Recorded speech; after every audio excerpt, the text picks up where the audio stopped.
Hello friends, welcome to the success Kendra. Friends, आप सभी को गुड मॉर्निंग। और सबसे पहले तो आप लोग सेशन को लाइक कर दीजिए और फटाफट सेशन का लिंक किसी भी एक ग्रुप में जहां कहीं भी आप हैं, चाहे वो व्हाट्सएप ग्रुप हो, फेसबुक ग्रुप हो या टेलीग्राम ग्रुप हो, वहां पर शेयर कर दीजिए।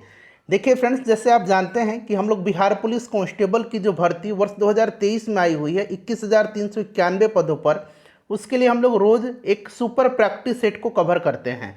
और इस सुपर प्रैक्टिस सेट में हम लोग केवल और केवल जो इम्पोर्टेंट क्वेश्चंस है, वीवीआई क्वेश्चंस है, महत्वपूर्ण प्रश्न है, उन्हीं को हम लोग कवर करते हैं।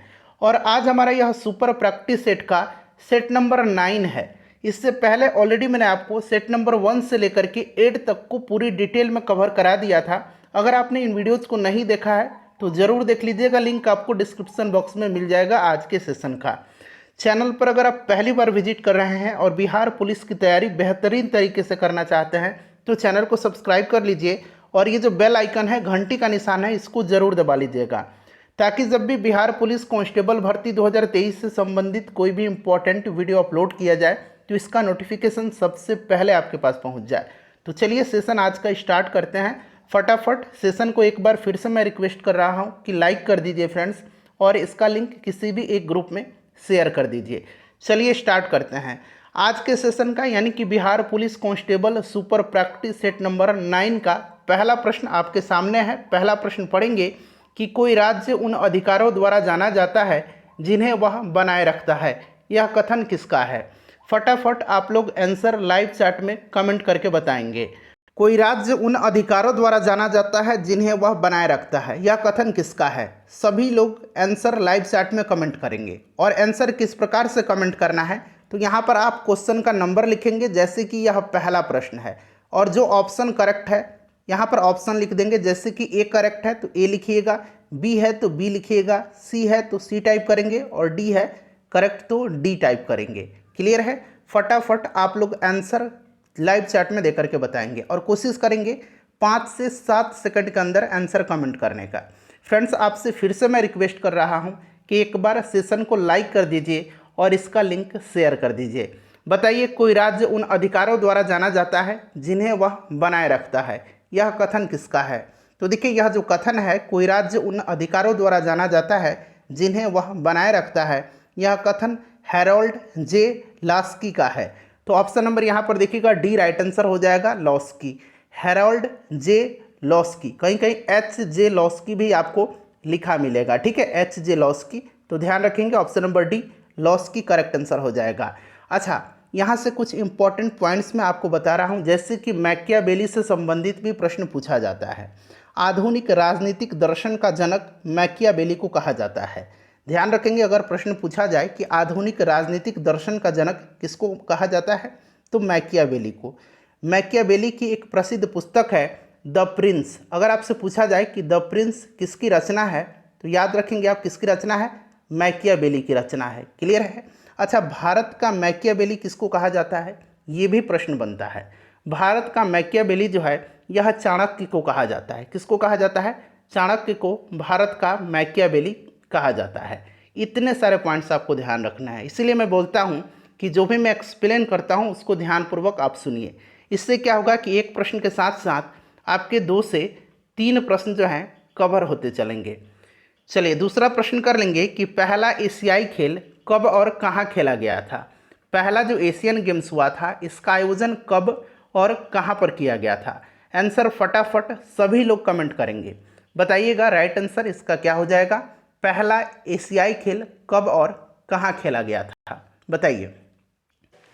देखिए फ्रेंड्स, अगर आप बिहार पुलिस कांस्टेबल भर्ती 2023 की तैयारी बेहतरीन तरीके से करना चाहते हैं तो आपके लिए यह चक्षु पब्लिकेशन का बुक सबसे बेस्ट रहेगा।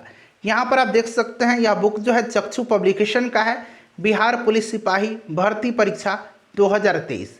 इस बुक के बारे में थोड़ा सा मैं आपको बता देता हूँ फ्रेंड्स।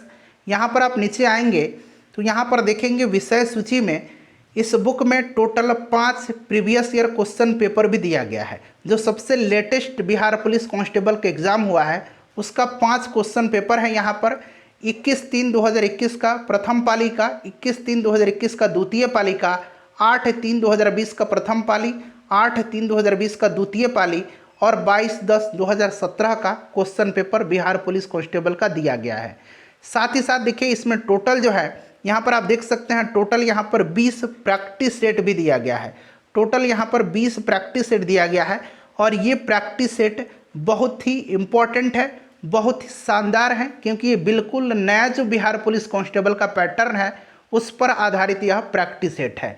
यहाँ पर देख लीजिएगा फ्रेंड्स, ये क्वेश्चन पेपर प्रीवियस ईयर का लिया गया है। साथ ही साथ मैं आपको 2 बुक और बता रहा हूँ, चक्षु पब्लिकेशन का ही है, उसको आप खरीद करके अपने तैयारी को और भी मजबूत कर सकते हैं।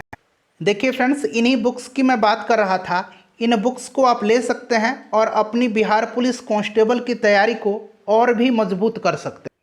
तो देखिए फ्रेंड्स, पहला जो एशियाई खेल हुआ था, यानी कि पहला एशियन गेम्स, ये हुआ था 1951 में, 1951 में। और इसका आयोजन कहाँ पर किया गया था?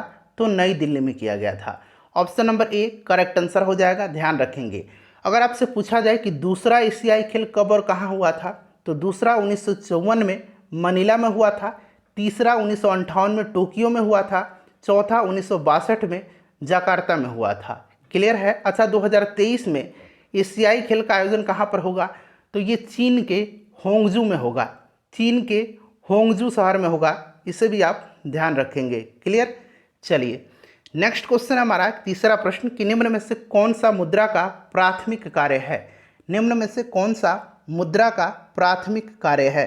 बताइए राइट आंसर इसका क्या हो जाएगा।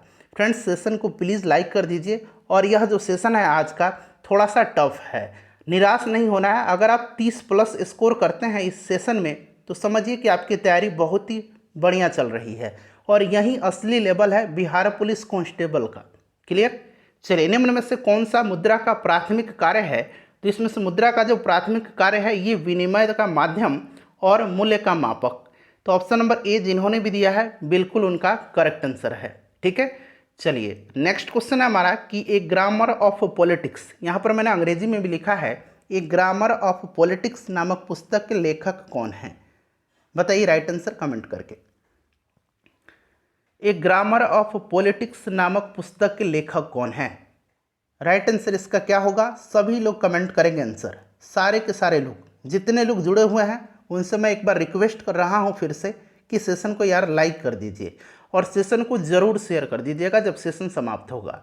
चलिए, ए ग्रामर ऑफ पॉलिटिक्स नामक पुस्तक के लेखक हैं हैरोल्ड जे लॉस्की। अभी मैंने क्वेश्चन नंबर 1 में ही हैरोल्ड जे लॉस्की के बारे में आपको बताया है। नेक्स्ट क्वेश्चन कर लेंगे। अगला प्रश्न है कि अधिवृक्क जिसको कि एड्रिनल ग्लैंड कहते हैं, इसके अल्पस्राव से कौन सा रोग होता है? अधिवृक्क ग्रंथि के जो हार्मोन है इसके अल्पस्राव से कौन सा रोग होता है? एक अल्पस्राव है और एक अधिस्राव है, तो दोनों को यहाँ पर मैं बताऊंगा, पहले आप इसका आंसर कमेंट करिए। देखिए, अल्पस्राव से रोग जो होता है यह एडिसन रोग और कॉन्स रोग होता है, यानी कि ए और बी दोनों इसका राइट आंसर हो जाएगा। अल्पस्राव से ये होने वाली बीमारी हैं। और अधिस्राव से जो होता है, अधिस्राव से एक कुशिंग रोग होता है, एक होता है कुशिंग रोग, ठीक है, और दूसरा यहाँ पर दिया गया है एड्रिनल विरिलिज्म। तो ये अधिस्राव से होते हैं, ठीक है, एड्रिनल विरिलिज्म और कुशिंग। और अल्पस्राव से एडिसन और कॉन्स रोग होता है। तो ए और बी इसका राइट आंसर हो जाएगा। अच्छा, ये जो अधिवृक्क ग्रंथि है इसके एड्रेनेलिन हार्मोन को लड़ो और उड़ो हार्मोन कहा जाता है, ये आप पहले से भी जानते होंगे। चलिए नेक्स्ट क्वेश्चन कर लेंगे कि ताशकंद समझौता कब हुआ था? बहुत ही इंपॉर्टेंट क्वेश्चन है, ताशकंद समझौता कब हुआ था? बताइए राइट आंसर क्या होगा। देखिए फ्रेंड्स, ये ताशकंद समझौता जो हुआ था यह कब हुआ था और कहाँ पर हुआ था? बताइए राइट आंसर, और किसके बीच हुआ था ये भी आप कमेंट करके बताएंगे। बताइए, थोड़ा देर मैं इंतजार कर रहा हूं, तब तक आप इत्मीनान से आंसर टाइप कर दीजिए। ताशकंद समझौता कब, कहां पर और किस देश के बीच में हुआ था? कमेंट करिएगा, सभी लोग कमेंट करेंगे आंसर। ताशकंद समझौता कब हुआ था, कहां पर हुआ था और किन देशों के मध्य हुआ था? देखिए आप ध्यान दीजिए, ताशकंद समझौता जो है यह 1966 में हुआ था। कहाँ पर हुआ था? तो उज्बेकिस्तान में। किसके बीच हुआ था? तो भारत और पाकिस्तान के बीच में। भारत की तरफ से तत्कालीन प्रधानमंत्री लाल बहादुर शास्त्री और पाकिस्तान के तत्कालीन प्रधानमंत्री अयूब खान के मध्य हुआ था। याद रहेगा आपको, 1966 में ताशकंद समझौता हुआ था। चलिए नेक्स्ट क्वेश्चन है हमारा क्वेश्चन नंबर 7 कि निम्नलिखित में से कौन सा खनिज भूरा हीरा के नाम से जाना जाता है।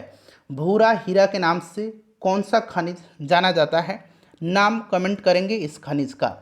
सभी लोग कमेंट करेंगे। सेशन को लाइक कर दीजिए फटाफट और एक बार इसका लिंक शेयर कर दीजिएगा। चलिए कौन सा खनिज भूरा हीरा के नाम से जाना जाता है, तो यह खनिज जो है यह लिग्नाइट है। लिग्नाइट राइट आंसर हो जाएगा। लिग्नाइट को भूरा हीरा भी कहा जाता है। लिग्नाइट जो होता है फ्रेंड्स ध्यान रखेंगे, लिग्नाइट यह निम्न श्रेणी का कोयला होता है। निम्न श्रेणी का कोयला कौन सा है अगर पूछा जाए तो लिग्नाइट है। उच्च श्रेणी का कोयला कौन सा है, तो उच्च श्रेणी का कोयला जो है एंथ्रासाइट है। एंथ्रासाइट है। एंथ्रासाइट उच्च श्रेणी का कोयला है और लिग्नाइट निम्न श्रेणी का कोयला है और लिग्नाइट को भूरा हीरा कहा जाता है। नेक्स्ट क्वेश्चन हमारा कि रूस के टुंड्रा भाग में रहने वाली आदिम जाति इनमें से कौन है। रूस के टुंड्रा भाग में, यहाँ जगह भी मेंशन किया गया है, रूस के टुंड्रा भाग में। रूस के टुंड्रा भाग में जो आदिम जाति रहती है ये कौन सी है, बताइए राइट आंसर इसका क्या हो जाएगा। बताइए करेक्ट आंसर क्या हो जाएगा। यूरेशिया।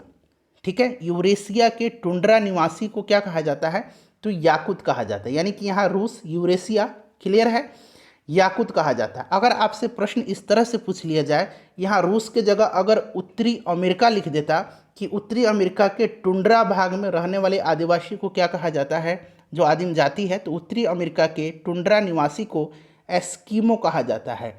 ठीक है, एस्किमो कहा जाता है। और अगर यहाँ पर रूस या यूरेशिया मेंशन कर दिया जाए तो याकुत होगा। क्लियर। चलिए नेक्स्ट क्वेश्चन कर लेंगे। सारे पॉइंट्स आप ध्यान रखेंगे जो भी मैं आपको बता रहा हूँ। निम्नलिखित में से कौन इथोपिया की राजधानी है। इथोपिया की राजधानी कहाँ पर है, आंसर कमेंट करेंगे सभी लोग। इथोपिया की राजधानी कहाँ पर है, फटाफट आंसर कमेंट करिए, देर मत करिए, बताइए, अन्यथा सेशन बहुत ही लंबा हो जाएगा। राइट आंसर क्या होगा इसका, कौन इथोपिया की राजधानी है, तो इथोपिया की राजधानी जो है यह अदिस अबाबा है। अदिस अबाबा इथोपिया की राजधानी है। कैनबरा ऑस्ट्रेलिया की राजधानी है। लुसाका जो है ये किसकी राजधानी है, लुसाका जो है ये जाम्बिया की राजधानी है। जाम्बिया की राजधानी अगर आपसे पूछा जाए तो क्या बताएंगे, जाम्बिया की राजधानी लुसाका है। ऑस्ट्रेलिया की राजधानी कैनबरा है। कीनिया की राजधानी नैरोबी है और इथोपिया की राजधानी अदिस अबाबा है। नेक्स्ट क्वेश्चन है क्वेश्चन नंबर 10। कालाहारी मरुस्थल में कौन सी जनजाति निवास करती है। कालाहारी मरुस्थल में कौन सी जनजाति निवास करती है, बताइए करेक्ट आंसर इसका क्या हो जाएगा। कालाहारी मरुस्थल में कौन सी जनजाति निवास करती है, तो देखिए कालाहारी में जो है बुशमैन निवास करते हैं। बुशमैन राइट आंसर जिन्होंने भी दिया है उनका करेक्ट आंसर है। और देखिए पिग्मीज जो है, पिग्मी या पिग्मीज, ठीक है एक ही चीज़ है, पिग्मी बोले या पिग्मीज बोले, ये कांगो बेसिन में रहने वाले जनजाति हैं। कांगो बेसिन में कौन सी जनजाति पाई जाती है, तो पिग्मीज। माओरी जो जनजाति है, माओरी, बताइए माओरी जो है यह न्यूजीलैंड की एक प्रमुख जनजाति है। माओरी न्यूजीलैंड की एक प्रमुख जनजाति है। ठीक है, चलिए अगला प्रश्न करेंगे कि 1995 में बांडुंग सम्मेलन कहाँ हुआ था। देखिए friends, Bihar police practice set 2023, Bihar police important question 2023, Bihar police constable VVI question 2023, Bihar police का question 2023, Bihar police previous year question 2023, Bihar police science विज्ञान इंपॉर्टेंट क्वेश्चन 2023। इतने सारे सीरीज हम लोगों ने चला के रखा है। सभी सीरीज से जुड़िए, सभी वीडियोस को देखिएगा। लगभग 50 वीडियो मैंने अब तक कवर करा दिया है बिहार पुलिस न्यू वैकेंसी 2023 के लिए। सभी का लिंक डिस्क्रिप्शन में मिल जाएगा या मैंने प्लेलिस्ट भी बना दिया है। आप चैनल पर चले जाइए, प्लेलिस्ट ओपन करके सभी वीडियोस को देख लीजिए। ठीक है, बताइए 1995 में बांडुंग सम्मेलन कहाँ हुआ था। 1995 में बांडुंग सम्मेलन जो है यह इंडोनेशिया में आयोजित हुआ था। यह इंडोनेशिया में आयोजित हुआ था। ठीक है फ्रेंड्स, ध्यान रखेंगे। और इसमें जो है भारत, पाकिस्तान, श्रीलंका, म्यांमार और इंडोनेशिया जो है इस बैठक को आयोजित किए थे। इसी को बांडुंग सम्मेलन कहा जाता है। क्लियर है, ध्यान रखेंगे। चलिए तो ये राइट आंसर इंडोनेशिया हो जाएगा। नेक्स्ट क्वेश्चन है हमारा क्वेश्चन नंबर 12 कि किस विटामिन की कमी से हेमरेज होता है। हेमरेज जो होता है यह किस विटामिन की कमी से होता है, बताइए, बहुत ही इंपॉर्टेंट क्वेश्चन है। हेमरेज किस विटामिन की कमी से होता है, हेमरेज किस विटामिन की कमी से होता है, आंसर सभी लोग कमेंट करेंगे। बताइए राइट आंसर इसका क्या हो जाएगा। हैमरेज जो होता है यह किस विटामिन की कमी से होता है। हैमरेज होता है विटामिन के की कमी से, विटामिन के की कमी से हैमरेज होता है। ठीक है, ध्यान रखेंगे आप। चलिए अगला प्रश्न करेंगे कि महिलाओं के सशक्तिकरण के लिए सर्वप्रथम राष्ट्रीय नीति किस वर्ष अपनाई गई। महिलाओं के सशक्तिकरण के लिए सर्वप्रथम राष्ट्रीय नीति किस वर्ष अपनाई गई। बताइए राइट आंसर क्या हो जाएगा। महिला सशक्तिकरण से संबंधित है, इसीलिए इंपॉर्टेंट क्वेश्चन है। महिलाओं के सशक्तिकरण के लिए सर्वप्रथम राष्ट्रीय नीति जो है यह वर्ष 2001 में अपनाई गई, वर्ष 2001 में अपनाई गई थी। राइट आंसर इसका ऑप्शन नंबर सी हो जाएगा। अगला प्रश्न हमारा कि किस दौरान आधिक्य बजट की संस्तुति की जाती है। किस दौरान आधिक्य बजट की संस्तुति की जाती है। बताइए राइट आंसर इसका क्या हो जाएगा। किसके दौरान आधिक्य बजट की संस्तुति की जाती है। राइट आंसर क्या होगा इसका। आधिक्य बजट की संस्तुति की जाती है मंदी के दौरान, मंदी के दौरान की जाती है आधिक्य बजट की संस्तुति। चलिए नेक्स्ट क्वेश्चन कर लेंगे, क्वेश्चन नंबर 15। ओपीवी का टीका संबंधित है। ओपीवी का टीका जो है यह किस बीमारी से, किस रोग से संबंधित है। बताइए ओपीवी का टीका किस रोग से संबंधित है। अभी इस नाम में ही छिपा हुआ है। देखिए ओ पी और वी, ओरल पोलियो वैक्सीन, यानी कि यह पोलियो से संबंधित है। ठीक है, पोलियो वैक्सीन ओरल जो कि मुंह में ड्रॉप दिया जाता है, यह ओरल पोलियो वैक्सीन है। और इसका आविष्कार जो है, इसकी खोज जो है किसने किया था, तो एल्बर्ट सैबिन ने किया था, एल्बर्ट सैबिन ने। अगर आपसे पूछा जाए कि पोलियो टीका का खोज किसने किया था, तो पोलियो टीका का खोज जो है जोनस साल्क ने किया था। और ओरल पोलियो वैक्सीन की खोज किसने किया था, तो एल्बर्ट सैबिन ने किया था, एल्बर्ट सैबिन ने किया था। क्लियर। चलिए अच्छा, क्षय रोग में कौन सा टीका दिया जाता है, तो क्षय रोग में यानी कि टीबी की बीमारी में बीसीजी का टीका दिया जाता है, इसे भी ध्यान रखेंगे। चलिए क्वेश्चन नंबर 16 है कि 2011 की जनगणना के अनुसार भारत के किस राज्य में शिशु लिंगानुपात सर्वाधिक है। 2011 की जनगणना के अनुसार पूछा जा रहा है, 2011 की जनगणना के अनुसार भारत के किस राज्य में शिशु लिंगानुपात। ठीक है, एक सिर्फ लिंगानुपात पूछेगा कि 2011 की जनगणना के अनुसार लिंगानुपात किस राज्य में सर्वाधिक है, और एक शिशु लिंगानुपात है जो कि प्रश्न में आपसे पूछा गया है।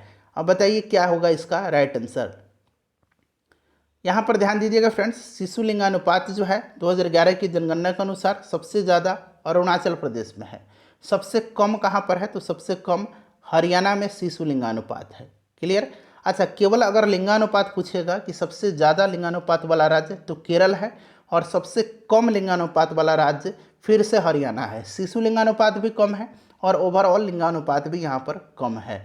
चलिए नेक्स्ट क्वेश्चन कर लेंगे। अगला प्रश्न है कि बहुत दिनों के बाद किसकी रचना है। बहुत दिनों के बाद किसकी रचना है। बताइए राइट आंसर क्या होगा इसका। बहुत दिनों के बाद किसकी रचना है।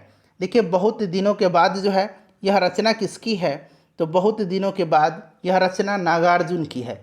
किसकी रचना है, नागार्जुन की है। चलिए अगला प्रश्न कर लेंगे। नेक्स्ट क्वेश्चन हमारा कि निम्नलिखित में से कौन सी वस्ती प्रारूप सड़कों, नदियों या नहरों के सहारे विकसित होता है।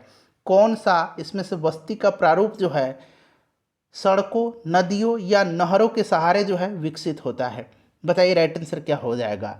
कौन सा बस्ती प्रतिरूप सड़कों, नहरों या नदियों के सहारे विकसित होता है, तो यह फ्रेंड्स रैखिक है। रैखिक राइट आंसर हो जाएगा। अगर आपसे पूछा जाए कि पर्वतीय प्रदेशों में किस प्रतिरूप का अधिवास पाया जाता है, तो पर्वतीय प्रदेश में अगर पूछेगा तो सीढ़ी नुमा होगा। आप देखते हैं पर्वत पर जो पहाड़ी इलाका है वहाँ पर सीढ़ी नुमा घर बने होते हैं। ठीक है, वहीं पूछा गया है। तो पर्वतीय प्रदेश पूछेगा तो सीढ़ी नुमा हो जाएगा, और सड़कों, नदियों और नहरों के सहारे तो रैखिक हो जाएगा। अगर आपसे इस तरह से प्रश्न पूछ लिया जाए कि किसी झील के चारों ओर बसा अधिवास किस प्रतिरूप में आएगा, तो यह जो है झील के सहारे बसा अधिवास जो है यह आएगा वृत्ताकार प्रतिरूप में। ठीक है, सभी पॉइंट्स को ध्यान रखेंगे। चलिए क्वेश्चन नंबर 19 है कि डोबर जलडमरू मध्य किसको अलग करता है। डोबर जलडमरू मध्य, बताइए डोबर जलडमरू मध्य जो है यह किसको अलग करता है। राइट आंसर इसका क्या हो जाएगा। डोबर जलडमरू मध्य जो है यह किसको किसको अलग करता है। बताइए राइट आंसर। सभी लोग आंसर कमेंट करेंगे। देखिए डोबर जलडमरू मध्य जो है यह ब्रिटेन और फ्रांस को अलग करता है, ब्रिटेन और फ्रांस को अलग करता है। अच्छा, पाक जलडमरू मध्य जो है यह किसको अलग करता है? पाक जलडमरू मध्य, कमेंट में आंसर बताइए फटाफट। पाक जलडमरू मध्य जो है यह किसको अलग करता है? तो देखिए पाक जलडमरू मध्य जो है यह भारत और श्रीलंका को अलग करता है। ठीक है, चलिए उसके बाद नेक्स्ट क्वेश्चन हमारा कि मेसोपोटामिया के अभिलेखों में वर्णित मेलुहा शब्द का अभिप्राय किस सभ्यता से है? मेसोपोटामिया यानी कि मिस्र की बात की जा रही है। ठीक है, मेसोपोटामिया के अभिलेख या कहिए मिस्र के अभिलेखों में वर्णित मेलुहा शब्द का अभिप्राय किस सभ्यता से है? बताइए राइट आंसर इसका क्या हो जाएगा? करेक्ट आंसर सभी लोग कमेंट करेंगे। सारे के सारे प्रश्न बहुत ही इंपॉर्टेंट हैं, आप देख सकते हैं कितने अच्छे लेवल के प्रश्न हैं। मेसोपोटामिया के अभिलेखों में वर्णित मेलुहा शब्द का अभिप्राय किस सभ्यता से है, किस संस्कृति से है? बताइए। तो देखिए फ्रेंड्स, मेसोपोटामिया यानी कि मिस्र के अभिलेखों में वर्णित मेलुहा शब्द का अभिप्राय जो है यह सिंधु घाटी सभ्यता से है। सिंधु सभ्यता राइट आंसर इसका हो जाएगा। नेक्स्ट क्वेश्चन हमारा कि हर्यंक वंश का अंतिम शासक कौन था? अच्छा, हर्यंक वंश का संस्थापक तो आपको याद है कौन थे? बिंबिसार थे। कौन थे? बिंबिसार थे। ठीक है, और यहाँ पर अंतिम शासक पूछा गया है, तो अंतिम शासक हर्यंक वंश का कौन था? बताइए राइट आंसर क्या होगा इसका? सभी लोग आंसर कमेंट करेंगे। बहुत ही बेसिक प्रश्न में आज आपके लिए 21 नंबर रखा है। बताइए हर्यंक वंश का अंतिम शासक कौन था? हर्यंक वंश का जो आखिरी शासक था यह उदायन का पुत्र नागदशक था। उदायन का पुत्र था नागदशक, यही हर्यंक वंश का अंतिम शासक था। हर्यंक वंश के बाद जो है शिशुनाग वंश है। इस नागदशक को अपदस्थ करके शिशुनाग जो था इसने शिशुनाग वंश की स्थापना किया था। चलिए, और आखिरी जो वंश था ये कौन था? बताइए। करेक्ट आंसर नंद वंश था। उसके बाद मौर्य वंश की स्थापना किया था चंद्रगुप्त मौर्य ने। चलिए, अंतर्राष्ट्रीय क्षेत्र में प्रथम विश्व युद्ध का सबसे बड़ा योगदान क्या था? अंतर्राष्ट्रीय क्षेत्र में प्रथम विश्व युद्ध का सबसे बड़ा योगदान बताइए, राइट आंसर क्या हो जाएगा? अंतर्राष्ट्रीय क्षेत्र में प्रथम विश्व युद्ध का सबसे बड़ा जो योगदान था वह था राष्ट्रसंघ की स्थापना। राष्ट्रसंघ की स्थापना की गई थी प्रथम विश्व युद्ध के बाद, ताकि भविष्य में फिर से इस प्रकार के युद्ध को रोका न जाए। ठीक है, इस प्रकार का युद्ध न हो उसको रोका जा सके। राष्ट्रसंघ की स्थापना पूछा जाता है, डेट सहित आप याद रखेंगे 10 जनवरी 1920 को राष्ट्रसंघ की स्थापना हुई थी, लीग ऑफ नेशन की स्थापना हुई थी। और इसका हेडक्वार्टर कहाँ बनाया गया? जेनेवा में बनाया गया। देखिए संयुक्त राष्ट्र संघ की स्थापना आपको याद होगा 1945 में हुई थी। नाटो की स्थापना 1949 में हुई थी। WHO की स्थापना 1948 में हुई थी। क्लियर है? चलिए आगे बढ़ेंगे, नेक्स्ट क्वेश्चन कर लेंगे कि आयुर्वेद के प्रसिद्ध विद्वान धन्वंतरी किसके शासनकाल से संबंधित हैं? धन्वंतरी और एक है चरक। ठीक है, तो दोनों को मिक्स मत कीजिएगा, प्रश्न में धन्वंतरी पूछा गया है। चरक जो थे ये कनिष्क के शासनकाल से संबंधित हैं। ठीक है, कनिष्क के। और धन्वंतरी जो हैं ये किसके का शासनकाल से संबंधित हैं? तो धन्वंतरी जो हैं यह चंद्रगुप्त द्वितीय यानी कि चंद्रगुप्त विक्रमादित्य के शासनकाल से संबंधित हैं। चलिए नेक्स्ट क्वेश्चन कर लेंगे कि राष्ट्रपति के निर्वाचक मंडल में होते हैं, राष्ट्रपति के निर्वाचक मंडल में कौन कौन से शामिल होते हैं? बताइए राइट आंसर क्या हो जाएगा? करेक्ट आंसर इसका कमेंट करेंगे। राष्ट्रपति के निर्वाचक मंडल में होते हैं कौन कौन? तो देखिए राष्ट्रपति के निर्वाचक मंडल में जो है लोकसभा, राज्यसभा और विधानसभाओं के निर्वाचित सदस्य होते हैं। साथ ही साथ दिल्ली और पुडुचेरी संघ शासित प्रदेशों के विधानसभा के भी निर्वाचित सदस्य होते हैं। तो ऑप्शन नंबर सी इसका राइट आंसर हो जाएगा। नेक्स्ट क्वेश्चन है 25 नंबर। फ्रेंड्स प्लीज़ सेशन को एक बार फिर से मैं रिक्वेस्ट कर रहा हूँ कि लाइक कर दीजिए। देखिए भारतीय जनसंघ का गठन कब हुआ था? भारतीय जनसंघ का गठन जो है कब हुआ था? बताइए राइट आंसर। भारतीय जनसंघ का गठन कब हुआ था? भारतीय जनसंघ का गठन जो है श्यामा प्रसाद मुखर्जी जी ने किया था। श्यामा प्रसाद मुखर्जी जी ने किया था। कब? तो 1951 में इसका गठन हुआ था। अगला प्रश्न करेंगे कि संसद में लोकलेखा समिति के सदस्यों का कार्यकाल क्या है? लोकलेखा समिति के सदस्यों का कार्यकाल आपसे पूछा जा रहा है। बताइए राइट आंसर क्या होगा। लोक लेखा समिति के बारे में आपको बताया था, 22 सदस्य होते हैं, 15 जो है तो लोकसभा से और 7 सदस्य जो होते हैं ये राज्यसभा से होते हैं। कार्यकाल इसका 1 वर्ष का होता है। Option number A right answer हो जाएगा। उसके बाद देखिए जल का घनत्व 1 ग्राम प्रति यहाँ पर देखिए घन सेंटीमीटर, CM³ घन सेंटीमीटर है, यह बिल्कुल सही है। यानी कि पूछा गया कि जल का घनत्व जो होता है 1 ग्राम प्रति घन सेंटीमीटर, यह किस तापमान पर होता है। बताइए राइट आंसर इसका क्या होगा। करेक्ट आंसर सभी लोग कमेंट करेंगे, कोई भी लोग पीछे नहीं हटेंगे, सारे लोग कमेंट करेंगे। तो देखिए जल का घनत्व जो एक ग्राम प्रति घन सेंटीमीटर जो होता है यह होता है 4 डिग्री सेंटीग्रेड पर। और आपको पता है कि 4 डिग्री सेंटीग्रेड पर जल का घनत्व भी अधिकतम होता है। ठीक है, चलिए नेक्स्ट क्वेश्चन करेंगे कि शक्तियों का विभाजन और स्वतंत्र न्यायपालिका किसकी 2 प्रमुख यानी कि महत्वपूर्ण विशेषताएं हैं। शक्तियों का विभाजन और स्वतंत्र न्यायपालिका किसकी 2 महत्वपूर्ण विशेषताएं हैं। बताइए, सोच समझ के आंसर देंगे इस प्रश्न का सभी लोग। थोड़ा देर मैं इंतजार कर रहा हूं, थोड़ा देर समय लीजिए, आप भी सोचिए समझिए और फिर आंसर कमेंट करिए। शक्तियों का विभाजन स्वतंत्र न्यायपालिका किसकी 2 महत्वपूर्ण विशेषताएं हैं। बताइए राइट आंसर क्या होगा इसका, कमेंट में आंसर देकर के बताइए। तो देखिए ध्यान दीजिए, शक्तियों का विभाजन और स्वतंत्र न्यायपालिका जो है यह संघीय जो स्वरूप होता है सरकार की उसकी प्रमुख विशेषताएं हैं। ऑप्शन नंबर बी जिन्होंने भी दिया है बिल्कुल उनका करेक्ट आंसर है। ठीक है, चलिए उसके बाद नेक्स्ट क्वेश्चन हमारा कि भारत में गन्ना का सर्वाधिक उत्पादक राज्य कौन सा है। गन्ना का सर्वाधिक उत्पादक राज्य जो है ये कौन सा है, नया वाला आंकड़ा बताएंगे आप लोग। चलिए भारत में गन्ना का सर्वाधिक उत्पादक राज्य जो है ये कौन सा है। बताइए राइट आंसर क्या होगा। राइट आंसर कमेंट करिए, भारत में गन्ना का सर्वाधिक उत्पादक राज्य जो है ये कौन सा है। तो देखिए भारत में गन्ना का सर्वाधिक उत्पादक राज्य जो है ये महाराष्ट्र है। महाराष्ट्र अब आगे हो गया है। ठीक है, दूसरे नंबर पर उत्तर प्रदेश चला गया है। नेक्स्ट क्वेश्चन हमारे कि प्रथम गुट निरपेक्ष सम्मेलन, जिसको कि हम लोग नाम बोलते हैं नॉन अलाइंग मूवमेंट, इसका सम्मेलन जो हुआ था प्रथम गुट निरपेक्ष सम्मेलन, इसके अध्यक्ष कौन थे। प्रथम गुट निरपेक्ष सम्मेलन के अध्यक्ष कौन थे। बताइए राइट आंसर क्या हो जाएगा। करेक्ट आंसर बताइए, प्रथम गुट निरपेक्ष सम्मेलन के अध्यक्ष कौन थे। तो देखिए प्रथम गुट निरपेक्ष सम्मेलन जो हुआ था ये हुआ था बेलग्रेड में। कहाँ पर हुआ था, बेलग्रेड में हुआ था। ठीक है, बेलग्रेड सर्बिया में है, 1961 में हुआ था। और इसकी अध्यक्षता किया था यूगोस्लाविया के राष्ट्रपति जोसेफ ब्रोज टिटो ने। जोसेफ ब्रोज टिटो ने इसकी अध्यक्षता किया था। ठीक है, ध्यान रखेंगे। चलिए अगला प्रश्न कर लेंगे कि त्रिभाषा सूत्र की सिफारिश किस समिति ने की थी। त्रिभाषा सूत्र की सिफारिश किस समिति ने किया था। बताइए राइट आंसर क्या हो जाएगा।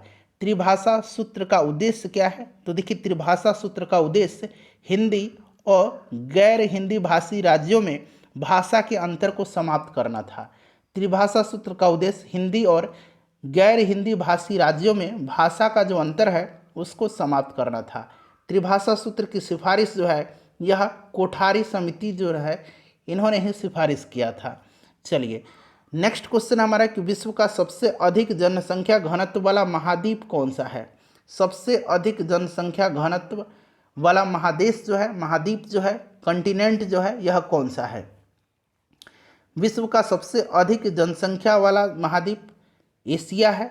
सबसे बड़ा क्षेत्रफल वाला महाद्वीप भी एशिया है और सबसे अधिक जनसंख्या घनत्व वाला महाद्वीप भी एशिया है। Option number D right answer हो जाएगा। उसके बाद देखिए भारतीय संविधान के किस भाग में भारत को एक कल्याणकारी राज्य के रूप में स्थापित करने की बात कही गई है। भारतीय संविधान के किस भाग में भारत को एक कल्याणकारी राज्य के रूप में स्थापित करने की बात कही गई है। बताइए राइट आंसर इसका क्या हो जाएगा। तो आपको याद है कि भाग 4 है यह, जो कि क्या है, राज्य का नीति निर्देशक तत्व इसमें दिया गया है। अनुच्छेद कहाँ से 36 से लेकर के 51 तक में। और भाग कौन सा है, तो भाग 4 है। नीति निर्देशक कहाँ से लिया गया है, तो आयरलैंड के संविधान से लिया गया है। क्वेश्चन नंबर 34 है कि दूरी मापने की सबसे बड़ी इकाई कौन सी है। दूरी मापने की सबसे बड़ी इकाई, बताइए राइट आंसर। सभी के सभी इसमें से दूरी मापने की ही इकाई हैं, लेकिन सबसे बड़ी इकाई प्रश्न में पूछा गया है। दूरी मापने की सबसे बड़ी इकाई कौन सी है। राइट आंसर कमेंट करेंगे सभी लोग। देखिए भाई, वीडियो को एक बार लाइक कर दीजिए, कंजूसी मत कीजिए, आपका कोई भी पैसा नहीं लगने वाला है लाइक करने से। लाइक करिएगा तो मेरा मोटिवेशन बढ़ता है और आपके लिए मैं लगातार कंटेंट लेकर आते रहूँगा। दूरी मापने की सबसे बड़ी इकाई कौन सी है? तो ये पारसेक है। पारसेक दूरी मापने की सबसे बड़ी इकाई है। एक पारसेक में कितना मीटर होता है? तो 3.08 गुना 10 के पावर 16 मीटर होता है। इसे भी आप जरूर ध्यान रखेंगे। चलिए, उसके बाद नेक्स्ट क्वेश्चन हमारा कि नामचिक नामफुक कोयला खान किस राज्य में स्थित है? नामचिक नामफुक कोयला खान जो है यह किस राज्य में स्थित है? आपके लिए नया प्रश्न हो सकता है, लेकिन यह प्रश्न विगत वर्षों में भारतवर्ष में जो एग्जाम कंडक्ट हुए हैं उनमें पूछा भी गया है। नामचिक नामफुक कोयला खान किस राज्य में स्थित है? कमेंट करिए आंसर इसका क्या होगा। नामचिक नामफुक कोयला खान जो है यह किस राज्य में है, बताइए। तो देखिए, नामचिक नामफुक कोयला खान जो है यह अरुणाचल प्रदेश में है। कहाँ पर है? अरुणाचल प्रदेश में है। इंडिया फॉर इंडियंस यह एक पुस्तक है, इसको लिखा किसने है? नामक बना लीजिएगा यहाँ पर। इंडिया फॉर इंडियंस नामक पुस्तक के लेखक कौन है? इंडिया फॉर इंडियंस नामक पुस्तक के लेखक कौन है? तो फ्रेंड्स यह है चित्तरंजन दास। कौन है? चित्तरंजन दास, CR दास राइट आंसर है। नेक्स्ट क्वेश्चन हमारे कि मानव शरीर की सबसे छोटी मांसपेशी कौन सी है? अच्छा, आपको याद होगा कि मानव शरीर में 600 से अधिक मांसपेशियां पाई जाती हैं। मानव शरीर की जो सबसे छोटी मांसपेशी है ये आपसे पूछा जा रहा है। बताइए राइट आंसर क्या होगा। मानव शरीर की सबसे छोटी मांसपेशी कौन सी है? कमेंट करिए, फिर मैं आपको सबसे बड़ी मांसपेशी का भी नाम बताऊंगा। मानव शरीर की सबसे छोटी मांसपेशी कौन सी है? मानव शरीर की सबसे छोटी मांसपेशी जो है इसका नाम है स्टेपेडियस। ठीक है, स्टेपेडियस इसका नाम है। सबसे छोटी मांसपेशी है स्टेपेडियस। और सबसे अगर बड़ी मांसपेशी पूछ ले, सबसे बड़ी मांसपेशी, तो ये ग्लूटियस मैक्सिमस है। सबसे बड़ी अगर पूछेगा तो ग्लूटियस मैक्सिमस, और सबसे छोटी पूछ रहा है तो स्टेपेडियस। ठीक है, चलिए उसके बाद नेक्स्ट क्वेश्चन है कि राज्यपाल द्वारा जारी किया गया अध्यादेश किसके द्वारा अनुमोदन के अधीन है? राज्यपाल द्वारा जारी किया गया अध्यादेश किसके द्वारा अनुमोदन के अधीन है? अच्छा, राज्यपाल जो है आर्टिकल 213 के जो अनुच्छेद 213 है इसी के अधीन जो है अध्यादेश जारी करता है। क्लियर है? आपको याद है 213 में राज्यपाल को अध्यादेश जारी करने की शक्ति प्रदान की गई है। और राज्यपाल के द्वारा जारी अध्यादेश जो है यह राज्य विधानमंडल के अनुमोदन के अधीन होता है। राज्य विधानमंडल के अनुमोदन के अधीन होता है। ठीक है, ध्यान रखेंगे आप, इम्पोर्टेंट है। और यह अध्यादेश 6 सप्ताह के बाद अगर बात करें कि यह अगर अनुमोदन नहीं होता है तो स्वतः यह अध्यादेश 6 सप्ताह के बाद समाप्त हो जाएगा। ठीक है, चलो उसके बाद नेक्स्ट क्वेश्चन हमारा कि जापान ने राष्ट्रसंघ की सदस्यता कब त्याग दी? अभी मैंने राष्ट्रसंघ के बारे में बताया था, लीग ऑफ नेशंस के बारे में। प्रथम विश्व युद्ध के बाद गठन हुआ था 10 जनवरी 1920 को। ठीक है, उसी राष्ट्रसंघ की बात की जा रही है कि जापान ने राष्ट्रसंघ की सदस्यता कब त्याग दी। जापान ने राष्ट्रसंघ की सदस्यता जो है यह 1933 में त्याग दिया था। इटली ने भी त्याग दिया था। इटली ने 1937 में राष्ट्रसंघ की सदस्यता त्याग दिया था। इटली ने, अगर इटली पूछेगा तो 1937, जापान पूछेगा तो याद रखेंगे 1933 में। उसके बाद देखिए, कार्बन का सर्वाधिक शुद्ध रूप कौन सा है? कार्बन का सर्वाधिक शुद्ध रूप जो है यह कौन सा है? बताइए राइट आंसर क्या होगा इसका। कार्बन का सर्वाधिक शुद्ध रूप जो है यह इसमें से हीरा है। हीरा कार्बन का सर्वाधिक शुद्ध रूप है। ठीक है, चलिए उसके बाद अगला प्रश्न है कि रक्त समूह की खोज किसने किया था? ब्लड ग्रुप की खोज किसने किया था? सिंपल सा क्वेश्चन है, बताइएगा। डिस्कशन के दौरान मैं बार बार बताता हूँ आपको। रक्त समूह यानी कि ब्लड ग्रुप की खोज कार्ल लैंड स्टीनर ने किया था। ठीक है, मेंडल को आनुवांशिकता का जनक कहा जाता है। रक्त परिसंचरण तंत्र की खोज विलियम हार्वे ने किया था। ठीक है, चलिए उसके बाद नेक्स्ट क्वेश्चन हमारे कि भारतीय नियंत्रक और महालेखा परीक्षक किसके लिए एक मित्र, दार्शनिक और मार्गदर्शक के रूप में कार्य करता है? भारतीय नियंत्रक और महालेखा परीक्षक किसके लिए एक मित्र, दार्शनिक और मार्गदर्शक के रूप में कार्य करता है? बताइए। अच्छा, वर्तमान में भारत के नियंत्रक और महालेखा परीक्षक कौन है? तो गिरीश चंद्र मुर्मू हैं। ठीक है, बताइए भारतीय नियंत्रक और महालेखा परीक्षक किसके लिए एक मित्र, दार्शनिक और मार्गदर्शक के रूप में कार्य करता है? तो फ्रेंड्स यह करता है लोक लेखा समिति के लिए। ठीक है, लोक लेखा समिति के बारे में मैंने आपको बताया था अभी कि इसमें टोटल 22 सदस्य होते हैं, 15 सदस्य लोकसभा से और 7 सदस्य राज्यसभा से। नेक्स्ट क्वेश्चन हमारे कि सर्वप्रथम किस राज्य ने महिलाओं को पंचायतों में 50% का आरक्षण दिया? यह राज्य कौन सा है जो सबसे पहले महिलाओं को पंचायत में 50% का आरक्षण दिया? यह राज्य जो है कौन सा है, बताइए, राइट आंसर क्या हो जाएगा? यह राज्य कौन सा है जिसने महिलाओं को पंचायतों में 50% का आरक्षण दिया? यह राज्य बिहार राज्य है। 2006 में इसने 50% जो है आरक्षण पंचायतों में महिलाओं के लिए दिया। नेक्स्ट क्वेश्चन है कि अमीर खुसरो किसके शिष्य थे? अमीर खुसरो जो थे यह किसके शिष्य थे? बताइए, राइट आंसर क्या होगा? अमीर खुसरो किसके शिष्य थे? अमीर खुसरो किसके शिष्य थे? अमीर खुसरो बताइए, तूतीय हिंद के नाम से इनको जाना जाता है। अमीर खुसरो जो थे यह किसके शिष्य थे? तो फ्रेंड्स यह निज़ामुद्दीन औलिया के, शेख निज़ामुद्दीन औलिया के ये शिष्य थे अमीर खुसरो। नेक्स्ट क्वेश्चन है कि हड़प्पा के निवासी निम्न में से कहाँ से सीसा का आयात करते थे? हड़प्पा निवासी कहाँ से जो है सीसा का आयात करते थे? हड़प्पा निवासी कहाँ से सीसा का आयात करते थे? और एक लाजवर्थ भी पूछा जाता है कि हड़प्पा निवासी कहाँ से लाजवर्थ का आयात करते थे? लाजवर्थ का आयात मेसोपोटामिया से करते थे और सीसा का आयात जो है ये कहाँ से, ईरान से करते थे। नेक्स्ट क्वेश्चन हमारा कि 1961 में पहली बार दोनों सदनों में गतिरोध दूर करने के लिए संयुक्त अधिवेशन किस विषय के लिए बुलाया गया था? बहुत ही इंपॉर्टेंट क्वेश्चन है, बिहार पुलिस कांस्टेबल में ये प्रश्न पूछा भी जा चुका है। 1961 में याद रखेंगे पहली बार संयुक्त अधिवेशन बुलाया गया। संयुक्त अधिवेशन किस आर्टिकल में है? तो आर्टिकल कौन सा है? 108 है। कब पहली बार? तो 1961 में बुलाया गया था। किस गतिरोध को दूर करने के लिए? तो याद रखेंगे फ्रेंड्स, यह आपका दहेज निरोधक विधेयक पर जो गतिरोध था उसी को दूर करने के लिए। दूसरा कब बुलाया गया था? दूसरा 1978 में बुलाया गया था। किसके लिए? तो बैंकिंग सेवा के लिए। ठीक है, बैंकिंग सेवा जो आयोग विधेयक था इस पर जो गतिरोध था उसको दूर करने के लिए। तीसरा 2002 में बुलाया गया था आतंकवाद निवारक विधेयक, यानी कि जो पोटा है, पोटा, इसी पर गतिरोध दूर करने के लिए। पहला जब बुलाया गया था 1961 में, प्रधानमंत्री कौन थे? जवाहरलाल नेहरू थे। दूसरा जब 1978 में बुलाया गया, प्रधानमंत्री कौन थे? मोरारजी देसाई थे। तीसरा बार 2002 में बुलाया गया था, कौन थे प्रधानमंत्री? अटल बिहारी वाजपेयी थे। नेक्स्ट क्वेश्चन है कि निम्नलिखित में से कौन फांसीवाद का संस्थापक था? फांसीवाद का संस्थापक और एक नाजीवाद का संस्थापक है। अब आपको याद आ गया होगा, अब यहाँ से कन्फ्यूजन आपका दूर हो गया होगा। नाजीवाद हिटलर और फांसीवाद मुसोलिनी। ठीक है, मुसोलिनी राइट आंसर हो जाएगा। नेक्स्ट क्वेश्चन है हमारा कि राज्यसभा का सभापति अपना त्यागपत्र संबोधित करता है।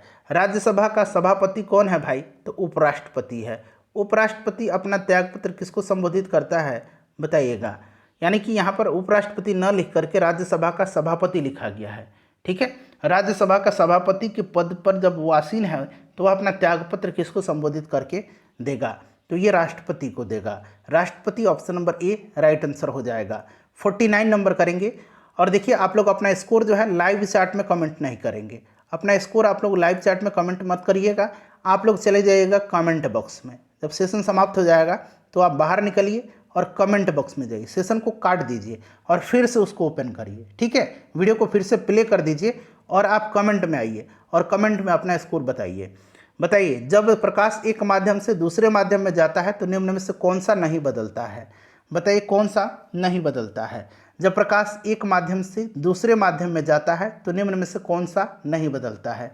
तो फ्रेंड्स आपको याद होगा कि आवृत्ति परिवर्तित नहीं होती है, बाकी वेग, तरंग दर जो भी है ये सारे बदल जाते हैं, आवृत्ति परिवर्तित नहीं होती है। चलिए, आखिरी क्वेश्चन है हमारा, आप लोग अपना स्कोर जाकर के कमेंट बॉक्स में कमेंट करेंगे। दूध जो है किसका घटिया स्रोत है? दूध किसका घटिया स्रोत होता है? तो दूध जो होता है यह विटामिन सी का, देखिए विटामिन सी का घटिया स्रोत होता है। फ्रेंड्स प्लीज़ सेशन को लाइक कर दीजिए, स्कोर अपना कमेंट में जाकर के बता दीजिए और सेशन को शेयर कर दीजिए।